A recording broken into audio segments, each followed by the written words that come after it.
Hi, I'm Nate Reed, and today we're going to talk about having your head down during your kick. So, you're going to take it 3 steps back after you've picked a target, and you lined up the target with the ball in your foot. Take it 2 steps across, last look at the target. From this point forward, your head is going to be down until you are done with your kick. So your head's going to be down while the holder there, he's going to be giving his cadence, so he's going to be saying, blue, blue, set, waiting for the snap. While he's giving his cadence, your head's going to be down as you're approaching the ball. Your head's going to be down as you kick the ball. Your head's going to be down, and as you follow through, your head's going to be down. You are not going to pull your head up until your kicking leg has returned to the ground. So once again, you're going to come through the kick, and your head's going to be down while he's in his cadence, while you approach at the moment of the kick, through your follow through, and then once your kicking leg is returned to the ground, you'll pull your head up. So it's going to be like this.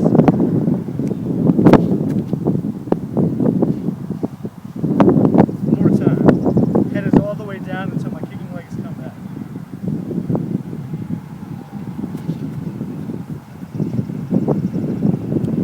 You do not want to pull your head open during the kick. You don't want to be watching the snap as the ball comes to the holder.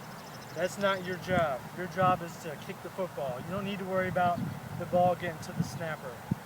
And in the timing of the operation, we talked about when to leave for the football. So you're already aware of when the ball is left and when the ball is in the air based on your holder's hand. So it's important just to stay focused and keep your head down to the ball, through the ball, and wait until you return from your kick.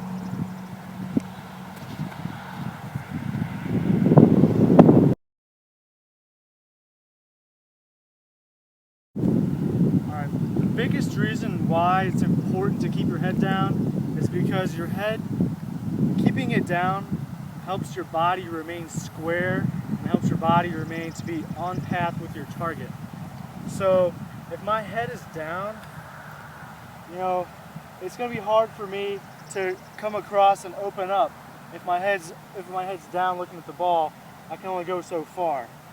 And it also, if my head's down, it allows me to help forget about all the distractions around me. Because if I'm sitting here focused on the holder when he's down here, and I'm watching his down hand right here as he goes for the ball, so I'm watching that, and when he's getting the ball down there, as I'm watching him put the ball down, by keeping focused on that right there, that lets me forget about the line in front of me, the rush coming in, the people in the stands, the wind, the rain, whatever it is.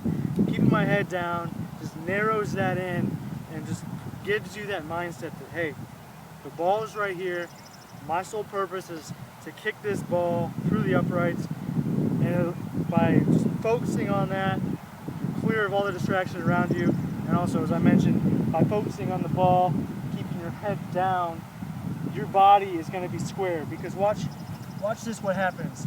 If I'm right here with the ball, and again, if I open my head, my body can come open up with a kick. And when I open up with a kick, the ball is going to go, it could go to the left if I hit it one way, or if I slice it, it could push right. But if my head is down, I can't open up any more than I already am right now. And the way I'm opened up right now is just straight towards my target. So that's why it's important to keep your head down. One of the areas that is the easiest to correct and the easiest to practice on is keeping your head down. And you can do this up and down the field all day long. You can do this during every kick, but really just focus on keeping your head down. Like, I can do air kicks, and in each kick, I'm just swinging my leg. But the main thing that I'm worried about right now is just keeping my head down. I've practiced enough where I can trust in my abilities that my plant foot is going to be straight towards the target, my swing's going to be nice and fluid, I'm going to hit it with leg lock. That's all become second nature to me, to the point where I don't need to think about that stuff when I practice it. So when I notice I'm kicking a ball and it's not going the way I want it to, I can focus in on one point of the kick and hone that skill while leaving the rest of my body, kind of not even in my mind, because it's part of second nature.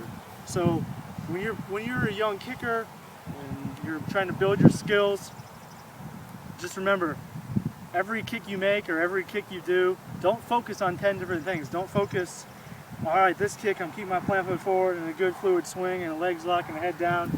That is way too much to think about.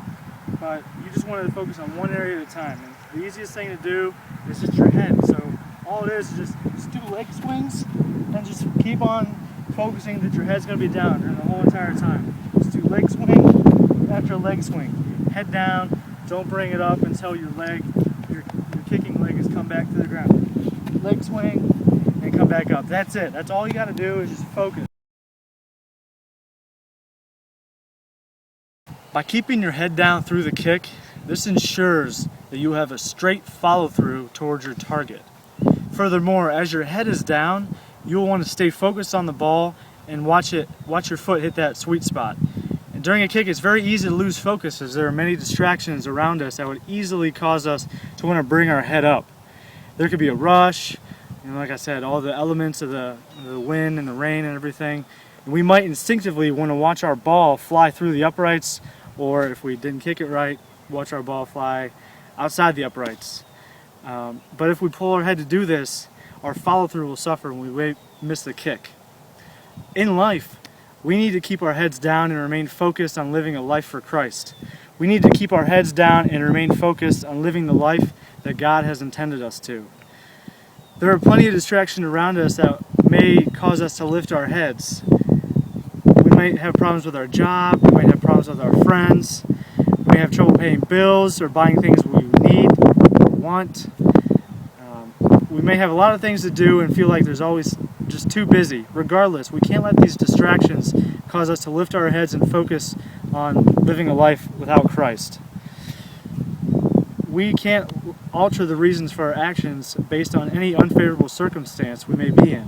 This may prevent us from living the full life that God has planned for us. We do not want to be distracted because we find ourselves doing the simple things we used to. And keep in mind, this may not be easy to do, but you can make it. The Bible says, "No temptation has overtaken you except what is common to mankind." And God is faithful. He will not let you be tempted beyond what you can bear.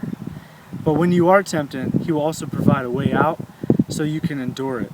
And that's 1 Corinthians chapter 10, verse 13. When living the life that God has intended you to live, you will be tempted by Satan to fall back to your sinful ways. In this passage, Paul is telling us that our sinful desires and temptations happen to everyone. As a result, we shouldn't feel like we're singled out. Paul says that other people successfully resisted temptation, and so can we. And why? We can resist any temptation we face because God is with us and He'll help us resist temptation. And when it comes to resisting, He will help us resist by recognizing that in these situations, these situations will give us nothing but trouble. We need to run from anything we know is wrong, and we need to choose to do only what is right. We can do this by praying for God's help and finding friends who love God. These will be friends that are capable of providing us help when we are tempted, and running from a tempting situation is the first step to effectively resisting temptation. And effectively resisting temptation will help you make the kick of life.